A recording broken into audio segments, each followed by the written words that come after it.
آج کے اس خاص تشریحی جائزے میں خوش آمدید۔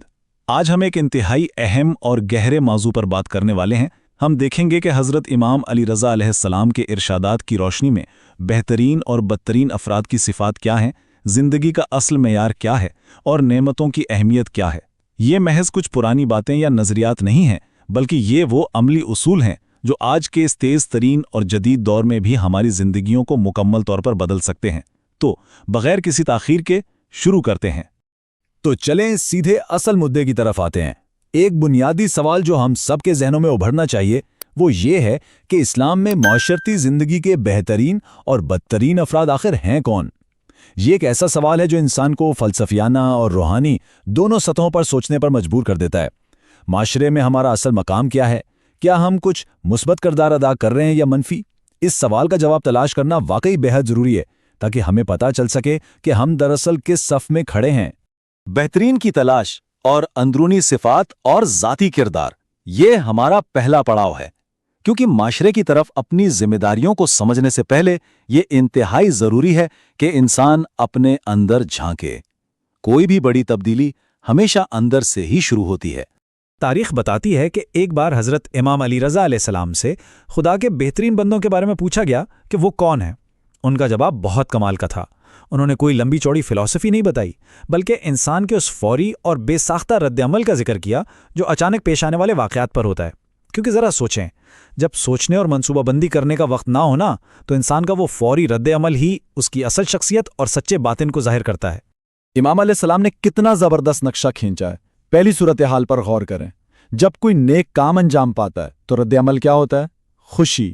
اور یہ خوشی کسی تکبر یا غرور کی نہیں ہوتی، بلکہ اس توفیق پر شکر کی ہوتی ہے جو اسے ملی۔ اور دوسری طرف جب کوئی غلطی یا گناہ ہو جائے تو فوراً بغیر کسی حیل و حجت کے استغفار، یعنی اپنی غلطی مان لینا اور فوراً معافی مانگ لینا، یہ بے ساختہ خود آگاہی واقعی بہترین انسان ہونے کی سب سے بڑی دلیل ہے۔ اب جو بات سب سے زیادہ دلچسپ ہے وہ یہ ہے کہ یہ اصول ہمیں سکھاتے ہیں کہ باہر کے دباؤ کے خلاف اندر کا توازن کیسے برقرار رکھنا ہے۔ نعمت مل جائے تو شکر، کوئی مشکل آ جائے تو ڈٹ کر صبر اور بردباری کا مظاہرہ، اور جب شدید غصہ آئے تو درگزر یعنی معاف کر دینا۔ مطلب حالات کیسے بھی ہوں، اندر کا سکون خراب نہیں ہوتا۔ اور سچ پوچھیں تو یہی وہ صفات ہیں جو انسان کو نفسیاتی طور پر بے حد مضبوط اور لچکدار بناتی ہیں۔ زندگی کا حقیقی معیار اور ذاتی سے معاشرتی اثرات کی طرف سفر۔ چلیں اب دیکھتے ہیں کہ یہ ذاتی خوبیاں اور کردار کس طرح ایک پورے معاشرے پر اثر انداز ہوتے ہیں۔ اور یہ موازنہ بہت ہی شاندار طریقے سے واضح کرتا ہے کہ زندگی کے دو بالکل متضاد راستے کون سے ہیں۔ حضرت امام علی رضا علیہ السلام اور علی بن شعیب کا ایک انتہائی فکر انگیز مکالمہ ہے۔ امام علیہ السلام نے فرمایا کہ بہترین زندگی اس کی ہے جس کی وجہ سے دوسرے لوگ بہتر زندگی گزاریں، اور بدترین زندگی اس کی ہے جس کی وجہ سے دوسرے بہتر زندگی نہ گزار سکیں۔ اگر ہم اسے آج کے دور میں اپنے گھروں، اپنے دفتروں اور اپنے محلوں میں لاگو کریں تو یہ بات بالکل صاف ہو جاتی ہے کہ اصل کامیابی اکیلے اڑان بھرنے میں نہیں بلکہ اجتماعی فلاح اور دوسروں کے کام آنے میں چھپی ہے۔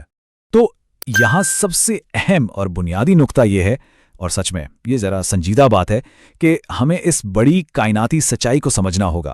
امام علیہ السلام نے بڑی سختی سے تنبیہ فرمائی ہے کہ نعمتوں کی قدر کرو، کیونکہ یہ بہت جلد ہاتھ سے نکل جاتی ہیں۔